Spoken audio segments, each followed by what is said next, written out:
El gran problema que tenemos con el legalista es que esta persona o este tipo de personas no tiene una preocupación por las almas, sino por su causa y por acarrear personas a ella. De la misma manera, el problema que tenemos con el legalismo es que produce en las personas una falsa expectativa o una falsa espiritualidad.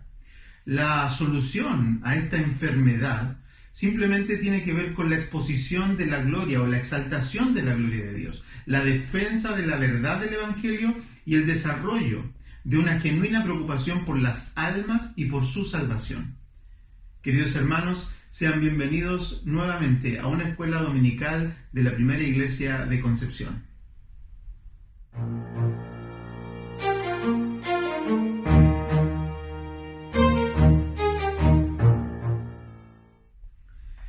Queridos hermanos, buenas tardes, buenas noches, dependiendo de cuándo ustedes vayan y estén viendo este video.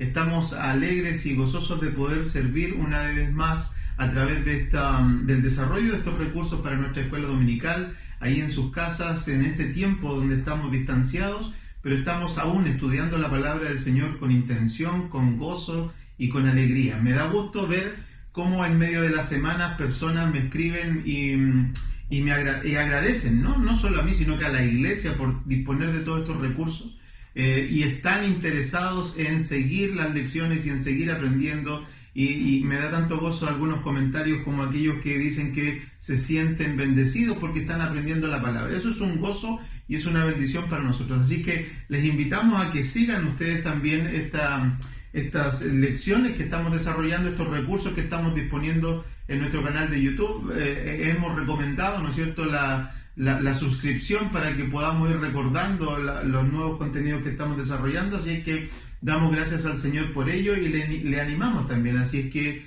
estos recursos para usted han sido de bendición, que usted también los pueda compartir con otros hermanos para que así podamos alcanzar a muchas más personas.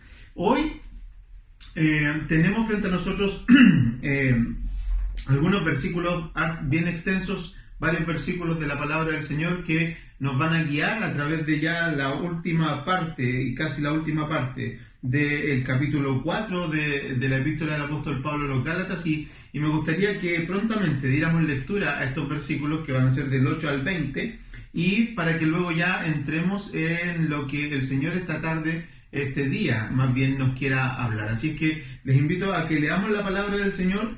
Vamos a leer del capítulo 4 de la epístola del apóstol San Pablo a los Gálatas, capítulo 4 de los versículos 8 al 20, y dice así la palabra del Señor. Ciertamente, en otro tiempo, no conociendo a Dios, servíais a los que por naturaleza no son dioses. Mas ahora, conociendo a Dios, o más bien, siendo conocidos por Dios, ¿cómo es que os volvéis de nuevo a los débiles y pobres rudimentos a los cuales os queréis volver a esclavizar? Guardáis los días, los meses, los tiempos y los años. Me temo de vosotros que haya trabajado en vano con vosotros. Os ruego, hermanos, que os hagáis como yo, porque yo también me hice como vosotros. Ningún agravio me habéis hecho, pues vosotros sabéis que a causa de una enfermedad del cuerpo os anuncié el Evangelio al principio y no me despreciasteis, ni desechasteis por la prueba que tenía en mi cuerpo. Antes bien me recibisteis como a un ángel de Dios, como a Cristo Jesús. ¿Dónde pues está la satisfacción que experimentabais? Porque os doy testimonio de que si hubieseis podido, os hubierais sacado vuestros propios ojos para dármelos. ¿Me he hecho, pues, enemigo por deciros la verdad? Tienen celo por vosotros, pero no para bien, sino que quieren apartaros de nosotros para que vosotros tengáis celo por ellos. Bueno es mostrar celo en lo bueno siempre, y no solamente cuando estoy presente con vosotros, hijitos míos, por quienes vuelvo a sufrir dolores de parto, hasta que Cristo sea formado en vosotros. Quisiera estar con vosotros ahora mismo y cambiar de tono, pues estoy perplejo en cuanto a vosotros. Pidamos al Señor su dirección. Padre, te agradecemos, Señor, por darnos el privilegio y el gozo de poder estar frente a tu palabra. En este tiempo, Señor, en donde no estamos reunidos, te rogamos, Padre, que nos des de tu gracia para que podamos entender tu palabra, Señor, y poder tener una mejor percepción de ti, y de esta manera, Señor, poder servirte mejor, aún en este tiempo. Que podamos, Señor, discernir la verdad que hay en ella, Señor, para beneficio de tu iglesia y para exaltación de tu gloria. Padre, ayúdanos, tanto a mí esta tarde como predicador, y a mis hermanos, Señor, aquellos que están escuchando en sus casas, para que podamos crecer a través de tu Espíritu Santo. Te lo agradecemos a través de Jesús, nuestro Señor y Salvador. Amén. Amén. Damos gracias al Señor, hermanos, y creo que tenemos delante nuestro un espacio, un texto realmente conmovedor y lleno de emociones, lleno de sentimientos y también lleno de enseñanzas. Es uno de estos textos donde cada versículo tiene un sentido, cada versículo tiene una enseñanza, y esto no es una explicación como acostumbra Pablo, ¿no es cierto?, en alguna de sus cartas, una serie de explicaciones teológicas explicando cuestiones acerca del reino, de la salvación, de Dios, de la deidad, qué sé yo, sino que más bien tiene que ver con un argumento que ahora él nos va a ayudar, con el que nos va a ayudar a entender el problema con el legalismo y con los legalistas. No solamente con el ismo del legalismo, sino con las personas también que procuran esto, y cómo es que la diferencia es tan grande que a veces nos vamos a dar cuenta de que estamos despreciando, o que estas personas, quienes se acercan más a la práctica legalista que al verdadero evangelio, están perdiendo de vista todo el gozo, toda la riqueza, todo el placer, toda la alegría que hay en encontrar la libertad que es en el evangelio. Así que rápidamente quisiera que fuéramos revisando los versículos, y tenemos varias secciones que revisar, pero vamos a hacerlo en la gracia del Señor. La primera sección que vamos a revisar tiene que ver con los versículos 8 y 9, que dicen que están agrupados de esta manera, y dicen: ciertamente en otro tiempo, no conociendo a Dios, servíais a los que por naturaleza no son dioses. Mas ahora, conociendo a Dios, o más bien siendo conocidos por Dios, ¿cómo es que os volvéis de nuevo a los débiles y pobres rudimentos, a los cuales os queréis volver a esclavizar? Guardáis los días, los meses, los tiempos y los años. Recordemos, hermanos, que Pablo está hace algunos pasajes atrás, y al principio del versículo del capítulo 4, Pablo estaba terminando de hacer su explicación de por qué y cuál era la razón de la ley en medio de la historia del pueblo de Israel y en medio de la historia de la humanidad. Pablo estaba enseñando de que la ley tenía una razón, tenía un uso, y tenía su posición dentro de esta gran historia de la salvación. Pero ahora nos está mostrando y está yéndose a los argumentos que tienen que ver precisamente con la manera en que ellos recibieron el Evangelio, lo que produjo el Evangelio al principio en estos hombres o en estas iglesias, y finalmente vamos a terminar revisando también aquellos elementos que hacen tan distintas el legalismo del Evangelio en términos de la percepción de las personas y en términos de también lo que produce en las personas de manera práctica el ejercicio del legalismo o el ejercicio de vivir la vida en fe en Cristo Jesús. Así que los primeros dos versículos que tenemos, el 8 y el 9, nos muestran esta relación o estas preguntas, estas afirmaciones. La consecuencia, podríamos decir de alguna manera, que lo que Pablo está argumentando es que la consecuencia cierta de no conocer a Dios, que era el estado inicial de los Gálatas, ¿cierto?, es de manera, pero de no conocer a Dios de manera salvífica, es precisamente la adoración a los que no son dioses. Es decir, Pablo está diciendo: quien no conoce a Dios de manera cierta, por eso dice: ciertamente en otro tiempo, no conociendo a Dios, servíais a los que por naturaleza no son dioses. Pablo está diciendo, la persona que no conoce a Dios está sirviendo a los que no son dioses, a los que no son dioses, a lo que no es precisamente el Dios verdadero. Entonces, en este punto hay dos alternativas de adoración a dioses no verdaderos y Pablo las está enumerando. Una es precisamente la abierta adoración a dioses paganos. La segunda es la adoración a la ley de Dios y no al Dios de la ley, que era el problema de los fariseos. Recuerden ustedes que los fariseos son estas personas que desarrollaron un sistema religioso donde el centro del sistema religioso es la ley, es el cumplimiento, la observación de la ley. Y cuanto más ajustado esté una persona a la observación de la ley, es decir, a cumplir la ley a cabalidad, cuanto más cercana una persona está a eso, es cuanto más cercano está también de mantener su salvación y de sentirse digno y de sentirse noble y de sentirse una persona piadosa.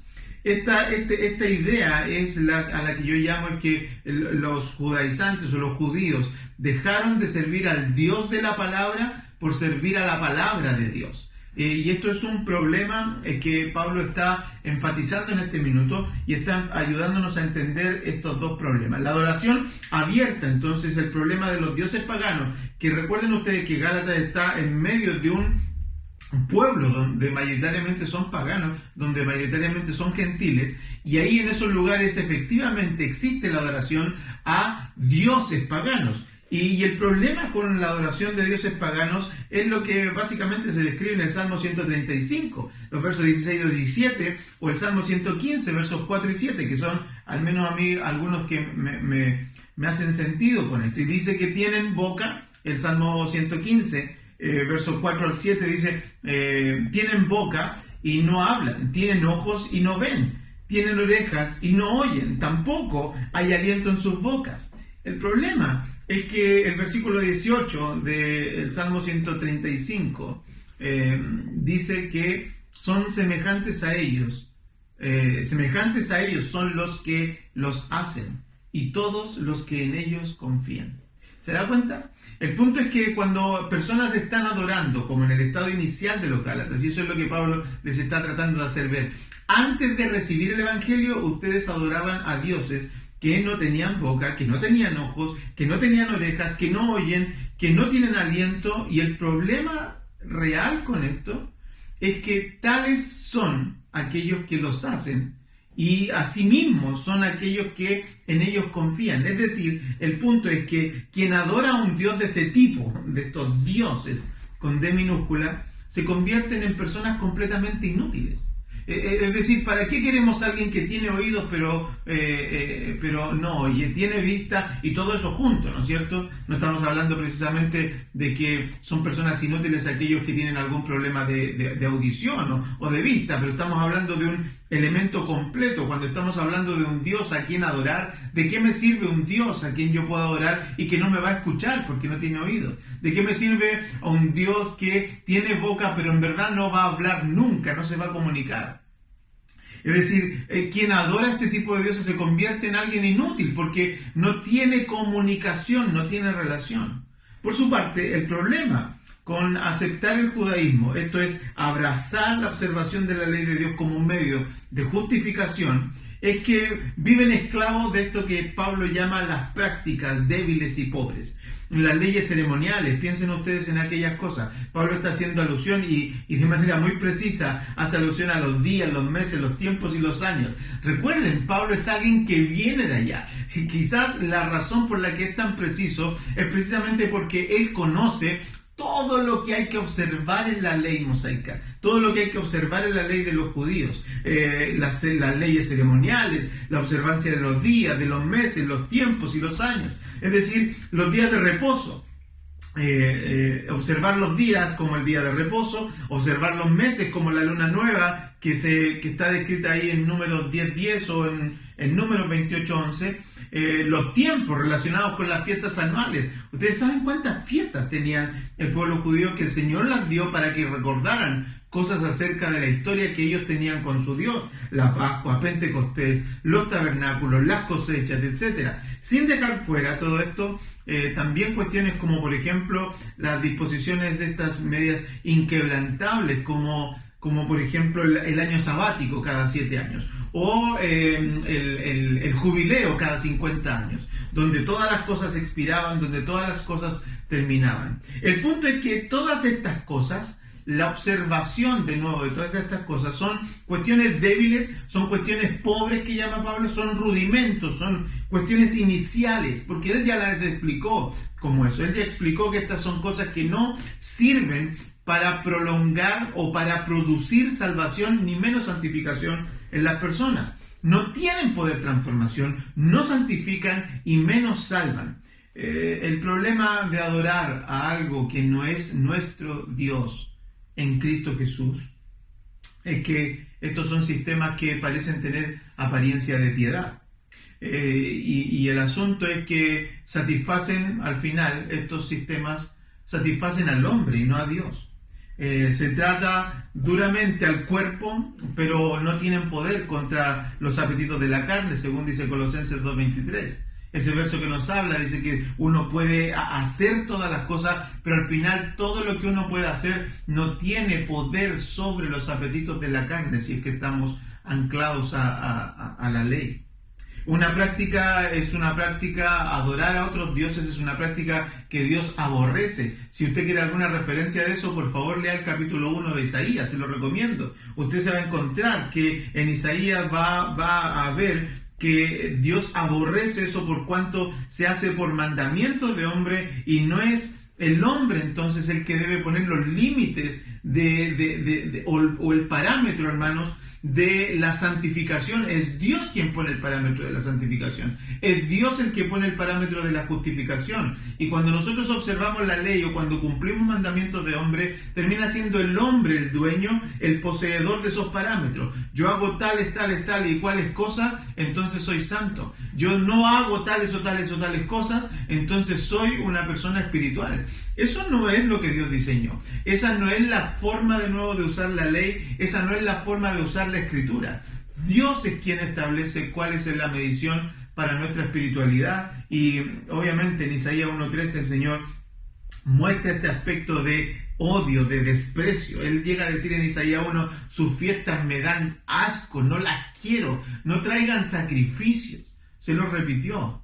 Y de alguna manera estas personas están cayendo en lo mismo después de tanto tiempo y después de tener incluso la palabra frente a ellos.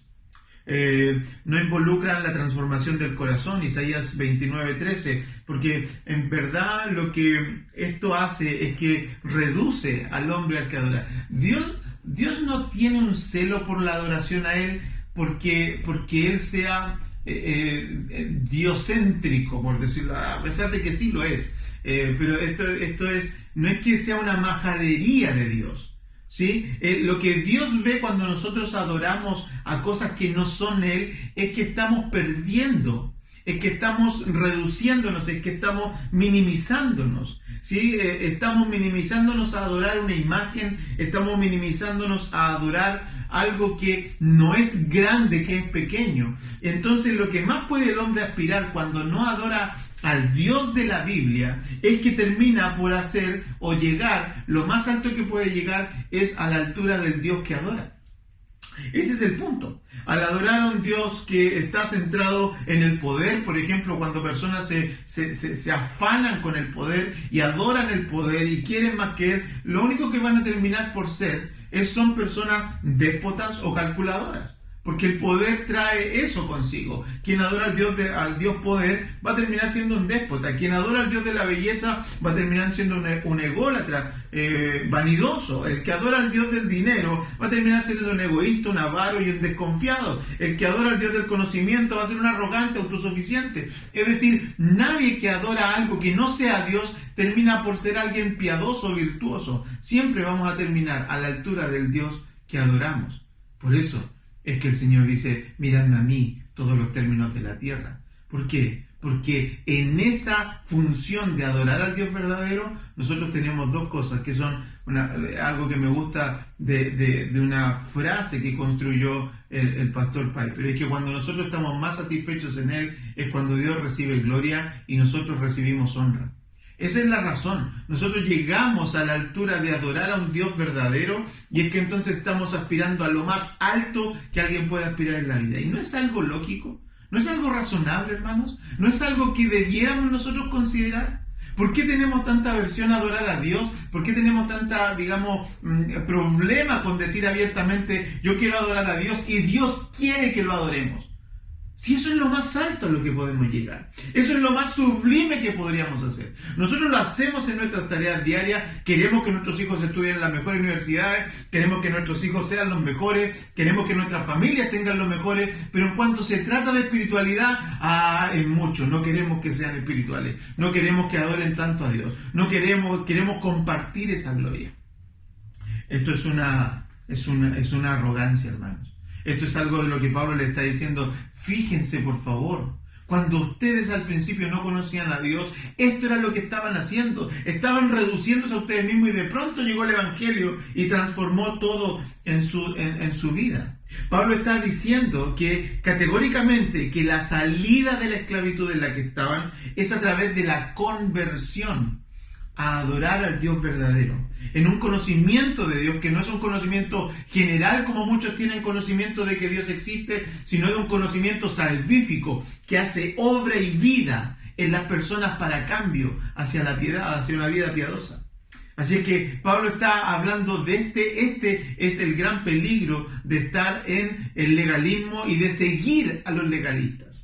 El versículo 11, Pablo propone lo siguiente, dice, me temo de vosotros que haya trabajado en vano. Por supuesto que Pablo tiene que temer. Por supuesto que Pablo está temiendo en este minuto, pero es un temor que con justa razón el apóstol teme. Pablo, miren, fíjense por ejemplo, el esfuerzo, la dedicación, el tiempo invertido para llegar a esas iglesias. Todo este trabajo que se organizó, ¿no es cierto?, que se produjo como una obra misionera. Por supuesto que habría tristeza en que todo este trabajo se perdiera. Pero Pablo no está hablando de tristeza por perder trabajo, o por perder tiempo, o por perder recursos. Pablo está hablando de temor. De temor. ¿Sabe por qué? Porque obviamente Pablo está temiendo.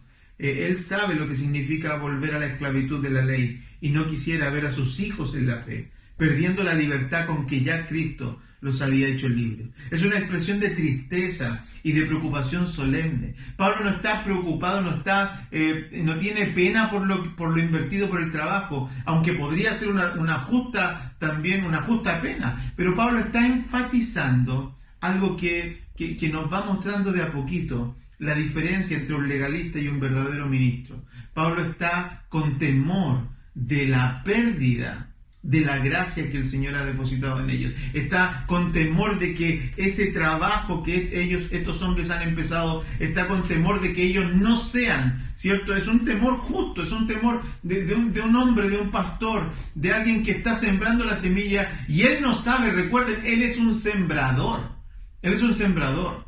Él es como el hombre de la parábola del sembrador, el que va a sembrar y tira la semilla. Y sabe este sembrador, porque ya su Señor se lo enseñó, que hay semilla que cae en piedra, que hay semilla que cae, en un terreno infértil, que hay semilla que cae entre piedras, que hay semilla que cae entre espinos. Pablo está con ese temor de saber que esta iglesia en verdad sea buena tierra. No está con un temor de si se pierde o no se pierde la salvación. Pablo sabe y tiene claro todos estos aspectos. Pablo está pendiente de su temor reverente, de que el trabajo en esta iglesia en verdad sea una buena tierra. Es un deseo pastoral que ninguna persona se pierda. Es un deseo que el Señor pone en nosotros los ministros, que pone entre nosotros los hermanos también, porque nadie se pierda. Y todos nosotros, inclusive hoy nosotros los pastores, ¿quién de nosotros puede saber? ¿Quién de nosotros puede tener certeza, cierto, de que la palabra del Señor está cayendo en buena tierra? Lo único que nosotros tenemos a veces cuando miramos a las personas es temor, porque no sabemos si la palabra está produciendo efectos en ellos. ¿Por qué? Porque sus hechos no nos están mostrando que la palabra está produciendo efectos. Pablo está mirando a los Gálatas y está diciendo, yo prediqué y al principio hubo gozo, pero ahora estoy viendo cosas extrañas. Yo no sé si es porque el tentador vino y está tratando de llevarse la semilla, no sé si estos judaizantes están tratando de socavar la obra del Evangelio. Yo quiero que esto sea buena tierra y me estoy preocupando. Pero Pablo tiene la incertidumbre y el temor de que esto no sea una tarea, en donde finalmente estas personas terminen por no ser una buena tierra. hay un temor, una preocupación reverente. Pablo está preocupado de sus hijos espirituales. Así que ahora el tono ustedes lo ven y no es a pesar de que toda la carta tiene un tono duro y directo, Pablo lo que está diciendo es: os ruego, hermanos, porque precisamente les digo, lo que está haciendo Pablo es mostrar. Ahora que estamos mirando el versículo 12, Pablo está dejando semillas que dejan entrever la diferencia. ¿Sí? La diferencia entre un legalista, un proselitista y un verdadero ministro del Evangelio. Dice: os ruego, hermanos, que os hagáis como yo, porque yo también me hice como vosotros. Así es que ahora vamos a ver este aspecto tan hermoso de que Pablo muestra cómo es que él fue capaz de entregarse al Evangelio, de la misma manera en que ahora él le está pidiendo a los Gálatas que se entreguen por él, a este Evangelio. Os ruego, hermanos, que os hagáis como yo, porque yo también me hice como vosotros. Ningún agravio me habéis hecho. Esta es la disposición entonces de un hombre, de un pastor, que está poniéndose en la posición de estos hombres, está diciéndoles: mire, está tratando de que ellos vean, así como estábamos diciendo en los versículos anteriores, de que hay una diferencia entre aquellos legalistas y estos hombres reales ministros del Evangelio. Pablo les está diciendo: miren, hermanos, os ruego. No es una actitud pedante, no es una actitud de exigencia, no es una actitud impositiva, es una actitud de ruego, como un hombre que sabe el peligro que sus hermanos están corriendo y él quiere mostrarles el camino de vuelta a casa. Él está diciendo: yo me hice como ustedes, háganse ustedes como yo. En su comentario, el pastor Samuel Pérez Millo concluye que esta sección o esta frase es un ruego que reviste una forma de mandamiento. Esto por la forma gramatical de la oración. La idea es que este ruego es a los Gálatas, es a que acepten el Evangelio de la misma manera en que Pablo lo aceptó. El asunto es el siguiente: Pablo se despojó del judaísmo y abrazó la fe en Jesús. Esto básicamente equivale a que Pablo dejó de ser judío y por lo tanto, si no era judío, entonces era un gentil. Y como gentil, entonces abraza el Evangelio. Y le está diciendo a los Gálatas: oigan, yo hice eso, yo me convertí en un gentil, por decirlo de alguna manera, y recibí el Evangelio como un gentil. Cuando vemos esa frase que dice: todo lo tengo por basura por ganar a Cristo. Entonces le dice: ¿cómo es posible que ustedes ahora quieran ir a ser judíos para alcanzar y completar su fe en Cristo? Eso no es posible, eso es una barbaridad. El asunto es que los Gálatas no tienen que ver esta exhortación como una respuesta o como un agravio personal hacia el apóstol. Por eso agrega: ningún agravio me habéis hecho. Porque en verdad lo que Pablo está diciendo: miren, si no se trata de que dejaron de escuchar al predicador Pablo apóstol, no se trata de que ahora les gusta más este otro predicador, no se trata de que ahora Pablo no tiene un problema con el ego, con la predicación. Pablo no tiene un problema con que lo estén mirando a él o con que estas personas escucharan a otro hermano en Cristo. Pablo tiene un problema con el peligro que produce abandonar la fe y abrazar algo que no es la fe en Cristo. Y está haciendo una exhortación amorosa, está haciendo una exhortación solemne, está llamándoles hermanos. Os ruego que por favor abran su mente, tengan un poco de claridad, tengan cordura y analicen lo que está pasando. ¿Es esto a lo que ustedes quieren ir? ¿Es esto a lo que ustedes quieren volver? ¿Quieren volver a la vida primera, a la vida antes de Cristo? Todos nosotros tenemos una vida antes de Cristo. Y por favor te pido en este punto que tú recuerdes tu vida antes de Cristo. En verdad, hay personas que no valoran esto y después de estar en Cristo pierden de perspectiva lo que eran antes de Cristo. Y antes de Cristo la verdad es que éramos basura. Antes de Cristo la verdad es que éramos pobres, tristes, desnudos. Y en Cristo tenemos una libertad que no debemos perder por el legalismo. No debemos perder por esta suerte de ahora tratar de completar nuestra salvación con otras cosas. hermanos, el versículo 13 y 14, dije yo que era una gran sección la que estamos cubriendo. El versículo 13 y 14 dice esto: pues vosotros sabéis que a causa de una enfermedad del cuerpo os anuncié el evangelio al principio, y no me despreciasteis ni desechasteis por la prueba que tenía en mi cuerpo. Antes bien me recibisteis como a un ángel de Dios, como a Cristo Jesús. Esto es otra evidencia, hermanos, del poder que tiene el evangelio versus el poder que tiene la persuasión de los hombres. Porque, miren, fíjense, más allá de la discusión, porque aquí hay una discusión realmente con el tema de si lo recibieron porque estaba enfermo con compasión o lo recibieron en medio de una enfermedad. Se discute también entre los comentaristas cuál fue la enfermedad, si era la enfermedad de sus ojos, si era porque había sufrido mucho siendo azotado, si era que tenía algún otro tipo de enfermedad de la época. ¿Por qué? Porque precisamente las enfermedades lo que tendrían que mostrar, y tiene un punto el tema de poner el énfasis en buscar o en encontrar el asunto de la enfermedad, o de tratar este tema, porque en esas culturas, precisamente si alguien estaba enfermo, era digno de desprecio. Piensen ustedes en aquellos que simplemente tenían lepra. ¿Eran personas aceptadas? No, eran personas desechadas. Entonces, si Pablo tenía alguna enfermedad, la razón de eso era que cuando alguien tenía una enfermedad, era atribuida a que esta persona probablemente tenía algún problema espiritual, tenía algún problema de pecado, tenía algún problema, ¿no es cierto?, de espíritus. Entonces, si Pablo estaba enfermo, probablemente la razón más lógica era que las personas no lo aceptaran, no aceptaran su predicación. Sin embargo, está diciendo Pablo, está recordándoles ahora este hecho amoroso de que ellos lo aceptaron y aceptaron el evangelio aún a pesar de su debilidad, aún a pesar de su enfermedad. Ahora, esto a mi juicio tiene una lectura mucho más potente, y esto es lo que les quiero proponer, que ustedes observen este pasaje,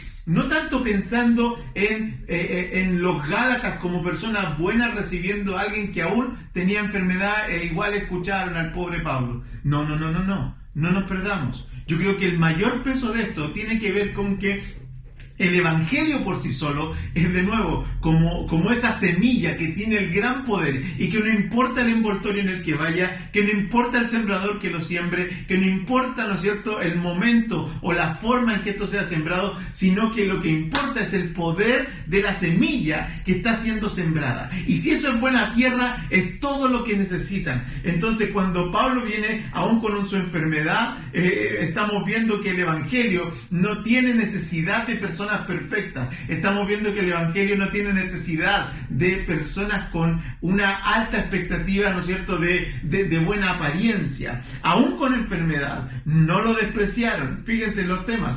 Con enfermedad no lo despreciaron, lo recibieron como un ángel, recibieron a Pablo como si estuvieran recibiendo a Cristo. Es decir, el instrumento es común. Escucharon, y no solo escucharon, sino que recibieron, supieron que no era algo humano porque lo recibieron como un ángel. Y lo último es que la autoridad del heraldo era igual a la autoridad de su Señor. ¿Se dan cuenta cómo es que el evangelio trasciende a cualquier impedimento físico, cultural o social que las personas le puedan poner? Esto es un gran punto, hermanos, para hoy día. Esto es un gran elemento para nosotros hoy día. Y esta es una gran verdad que nosotros debiéramos abrazar. El evangelio no depende de la fortaleza de las personas. Ya se lo dijo también el Señor al mismo Pablo. Mi gracia o mi poder se perfecciona en la debilidad. Y hoy, ¿qué tenemos? Precisamente iglesias débiles, disminuidas, personas con restricciones, con muchas restricciones. ¿Será esto un impedimento para que el evangelio siga corriendo? De ninguna manera. Esto me muestra que el evangelio sigue siendo fuerte, sigue siendo potente y sigue siendo capaz de transformar a las almas. Así es que la sola palabra predicada informa la mente, instruye el corazón y mueve la conducta de las personas a la piedad sin ningún problema. Sea que Pablo venga con un ojo enfermo, sea que Pablo venga con malaria, sea que Pablo venga azotado. Si Dios quiere que las personas escuchen el evangelio escucharán.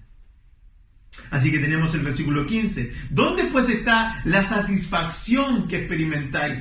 Porque os doy testimonio de que si hubiese sido, y hubiese podido, hubiese sacado vuestros ojos propios para dármelos. ¿Me he hecho pues vuestro enemigo por decir la verdad? Pablo está diciendo, de nuevo está acudiendo a la experiencia de ellos en el Evangelio. Hermanos, la esclavitud se experimenta, la esclavitud en el legalismo, los signos de la esclavitud del legalismo se experimentan por la pérdida de santificación, pero también se experimentan por la pérdida de gozo. Salmo 51:12 nos muestra esto, la pérdida y la pérdida de claridad. Hay tres elementos que muestran cuando una persona está en el legalismo o está viviendo legalistamente o está siendo atraído por personas legalistas. Estos tres signos son la falta de santificación, la pérdida de gozo y la pérdida de claridad. Fíjense lo que Pablo está diciendo. Pablo da testimonio de esto, de que al principio, cuando recibieron el Evangelio, serían ellos capaces de dar hasta sus ojos por él. Y de nuevo, la discusión aquí se mezcla con si ellos están diciendo esto porque Pablo al principio tenía problemas en sus ojos o no. Pero lo que yo más creo es que es el énfasis de la respuesta amorosa de un converso. Es la respuesta amorosa de alguien que se convierte al Señor. Es la respuesta amorosa de alguien que, como al inicio de la iglesia, ¿no es cierto?, cuando se decía que las personas tenían todo en común y que traían todo a los pies de los apóstoles. ¿Para qué? ¿Para enriquecer a los apóstoles? No, para que el Evangelio corriera aún mayormente. El gozo de las personas de querer dar, de servir, de entregar sus vidas, es por causa de que quieren que el Evangelio corra. Y si estas personas estaban dispuestas a dar sus ojos, por Pablo estaban dispuestas a dar todo para que Pablo siguiera predicando la palabra y siguiera en otros lugares y ahí mismo con ellos. Entonces Pablo está mostrando esta verdad. Y lo último, y ahora que quiero que veamos en esta lección, es que la verdad es lo que fundamenta las relaciones sanas y perdurables. Es solo la verdad, hermanos. Solo la verdad es lo que hace que relaciones sean perdurables. Y cuando nosotros vemos los Gálatas, ellos están perdiendo este sentido de claridad de la verdad. Y dice Pablo, ¿soy yo vuestro enemigo por decirle la verdad? Es que es muy loco, es muy raro cuando personas se enemistan con quienes les están diciendo la verdad. Más que agradecer. Las personas debieran agradecer cuando se les dice la verdad. ¿Y cuántos testimonios tenemos aún en nuestras iglesias de cuando con amor se necesita exhortar a alguien y se le dice la verdad, se le muestra su condición de pecado, se le muestra el peligro de esa condición, se le anima a convertirse al Evangelio, se le anima a dejar el mal camino, y estas personas los ven a uno como un enemigo, lo ven como alguien que está molestando, lo ven como alguien que en verdad no quiere dejar que sean felices. Son como niños que cuando son disciplinados creen que el papá es malo. Pablo le está diciendo, ¿me volví yo vuestro enemigo? Y entonces tenemos los versículos finales del 17 al 20. Es una gran sección, me gustaría poder haberla podido desglosar más, pero por causa del tiempo la voy a tomar toda junta. Y dice, y tienen celo por vosotros, pero no para bien, sino que quieren apartaros de nosotros para que vosotros tengáis celos por ellos.